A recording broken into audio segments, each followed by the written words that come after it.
સમાચારમાં વાત કરીએ તો ગુજરાતમાં વેસ્ટર્ન ડિસ્ટર્બન્સની અસર જોવા મળી છે અને તેના કારણે માવઠાની આગાહી વ્યક્ત કરવામાં આવી છે। રાજ્યમાં આજથી માવઠું પડે તેવી શક્યતાઓ કરવામાં આવી છે। વલસાડ, દમણ, દીવમાં હળવો વરસાદ પડે તેવી સંભાવના વ્યક્ત કરવામાં આવી છે। દાદરા નગર હવેલીમાં કમોસમી વરસાદની આગાહી કરવામાં આવી તો બીજી તરફ ગરમીનું પ્રમાણ 3 ડિગ્રી સુધી ઘટવાનું અનુમાન લગાવવામાં આવ્યું છે। તો વેસ્ટર્ન ડિસ્ટર્બન્સની અસરથી માવઠાની આગાહી વ્યક્ત કરાઈ છે। હવામાન વિભાગે આ માવઠાની આગાહી છે તે વ્યક્ત કરી છે। 15 મે સુધી ગુજરાતમાં વરસાદની છે તે શક્યતાઓ કરવામાં આવી। 15 મે સુધી રાજ્યના પ્રી મોન્સૂન એક્ટિવિટી થશે અને સાથે જ 14 મીએ સૌરાષ્ટ્રમાં કમોસમી વરસાદની આગાહી વ્યક્ત કરવામાં આવી છે। સાથે જ 14 મીએ સુરેન્દ્રનગર, જામનગર અને રાજકોટમાં પણ વરસાદ પડી શકે છે। તો એક સાથે ગુજરાતમાં 4 સિસ્ટમ સક્રિય થઈ છે। વેસ્ટર્ન ડિસ્ટર્બન્સની અસરથી રાજ્યમાં માવઠાની આગાહી વ્યક્ત કરવામાં આવી છે। તો આજથી વાતાવરણમાં ફેરફાર જોવા મળશે। આજથી માવઠું પડે તેવી શક્યતાઓ કરવામાં આવી છે। 15 મીએ તાપી, ડાંગ, નવસારી, વલસાડમાં વરસાદની આગાહી વ્યક્ત કરાઈ છે। તો હવામાન વિભાગ દ્વારા આગાહી વ્યક્ત કરવામાં આવી છે। કમોસમી વરસાદથી ખેડૂતો ચિંતામાં ગરકાવ થયા છે। ખેડૂતોના પાકને નુકસાન થવાની ભીતિ સેવાઈ રહી છે। કમોસમી વરસાદ પડશે તો લોકોને ગરમીથી આંશિક રાહત મળશે। તો વધુ વિગતો સાથે સંવાદદાતા અનિતા પરમાર આપણી સાથે લાઈવ જોડાઈ ગયા છે। જી, ગુજરાતમાં વેસ્ટર્ન ડિસ્ટર્બન્સની અસરથી માવઠાની આગાહી વ્યક્ત કરવામાં આવી છે, શું માહિતી?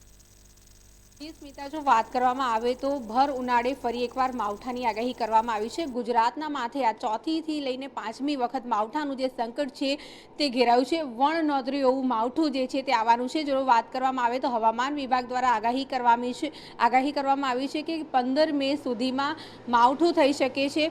વાતાવરણમાં પલટો આવશે અને વાતાવરણમાં જે ગરમીનો પારો છે તેમાં 2 થી 3 ડિગ્રીનો તફાવત પણ આવશે। જો વાત કરવામાં આવે તો આજે નવી આગાહી સામે આવી છે તે પ્રમાણે જો વાત કરવામાં આવે તો વેસ્ટર્ન ડિસ્ટર્બન્સની અસર જે છે તેના કારણે થઈને આ બધી વસ્તુ થઈ રહી છે। 3 થી 4 સિસ્ટમ જે છે તે બંગાળની ખાડીમાં ખાસ સક્રિય થઈ છે, જેના કારણે થઈને અત્યારે હાલ ગુજરાતના વાતાવરણમાં પલટો આવી રહ્યો છે। જો વાત કરવામાં આવે તો અત્યારે હાલ વહેલી સવારના દ્રશ્ય આપણે બતાવીશું, જેમાં વહેલી સવારે આ જ ટાઈમે દરરોજ વધારે તડકો લાગતો હોય છે, પરંતુ અત્યારે હાલ આપ જોઈ રહ્યા છો કે વાતાવરણ છે તેમાં બદલાવ જોવા મળી રહ્યો છે। સાથે જો વાત કરવામાં આવે તો જે પ્રમાણે કમોસમી વરસાદની આગાહી કરવામાં આવી છે એમાં 4 દિવસ સુધી દક્ષિણ ગુજરાત, ઉત્તર ગુજરાત, સૌરાષ્ટ્રમાં માવઠાની આગાહી કરવામાં આવી છે।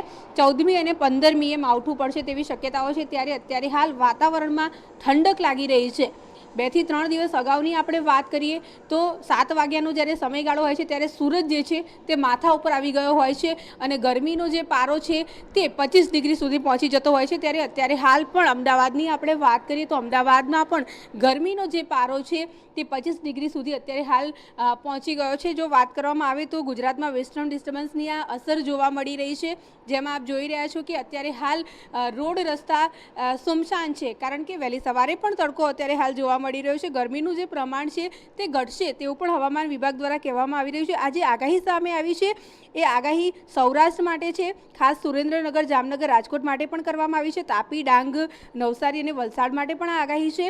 અને જો વાત કરવામાં આવે તો આ પ્રી મોન્સૂન એક્ટિવિટી વિશે આપણે વાત કરીએ તો 15 મે સુધી રાજ્યમાં અનેક જગ્યાએ કમોસમી વરસાદ વરસશે।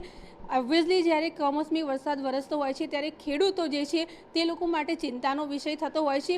ભર ઉનાળે જ્યારે માવઠું થવાનું હોય ત્યારે ખેડૂતો જે છે તેમની પરેશાનીમાં પણ વધારો થવાનો છે। જો આગળ વાત કરવામાં આવે તો આજથી લઈને આ માવઠાની આગાહી કરવામાં આવી છે અને 15 મે સુધીમાં રાજ્યમાં અનેક વિસ્તારોમાં છૂટો છવાયો જે વરસાદ કહેવાય છે, કમોસમી વરસાદ એ થશે।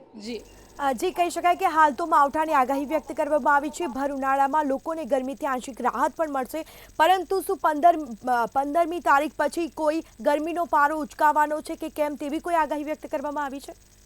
જી સ્મિતા, ચોક્કસથી જો વાત કરવામાં આવે તો જો માવઠું થશે તો 2 થી 3 ડિગ્રીનો ઘટાડો જે છે તે થશે। એટલે કે માની લો કે તાપમાન જે છે તે 43 ડિગ્રી જેટલું છે તો એ 40 ડિગ્રી સુધી ઘટશે, પરંતુ 15 મે પછીની આપણે વાત કરીએ, એના 2 થી 3 દિવસ પછીની વાત કરીએ તો 18 તારીખ પછી આ તાપમાનનો જે પારો છે તે ઉચકાશે તેવું પણ હવામાન વિભાગ દ્વારા જણાવવામાં આવ્યું છે. એટલે કે માવઠું થઈ ગયા પછી 2 થી 3 દિવસ જે છે તે ઘટાડો જોવા મળશે. ગરમીમાંથી લોકોને આંશિક રાહત મળશે, પરંતુ ત્યારબાદ જે 17મી અને 18મી તારીખ છે ત્યાંની આપણે વાત કરીએ ત્યારે ફરી એકવાર ગરમીનો જે પારો છે એ 2 થી 3 ડિગ્રી જેટલો ઉચકાશે તેવું પણ હવામાન વિભાગના નિષ્ણાંતો જે છે તે અત્યારે હાલ જણાવી રહ્યા છે. જો આગળ વાત કરવામાં આવે તો આ પ્રકારની જે વેસ્ટર્ન ડિસ્ટર્બન્સની અસર અત્યારે હાલ જોવા મળી રહી છે તેના પગલે રાજ્યમાં ફરીથી એકવાર માવઠાનું સંકટ જે છે તે ઘેરાઈ રહ્યું છે અને 15 મેના દિવસે અનેક વિસ્તારોમાં છૂટોછવાયો વરસાદ એટલે કે માવઠું થશે તેવું હવામાન વિભાગના નિષ્ણાંતો જણાવી રહ્યા છે. જી બિલકુલથી તમામ જાણકારી આપવા બદલ આપનો આભાર. તો કહી શકાય કે ગુજરાતમાં વેસ્ટર્ન ડિસ્ટર્બન્સની અસર જોવા મળી છે. રાજ્યમાં આજથી માવઠું પડે તેવી શક્યતાઓ કરવામાં આવી છે અને જેના કારણે લોકોને ગરમીથી આંશિક રાહત મળશે. ગરમીનું પ્રમાણ 3 ડિગ્રી સુધી ઘટે તેવું અનુમાન લગાવવામાં આવ્યું છે.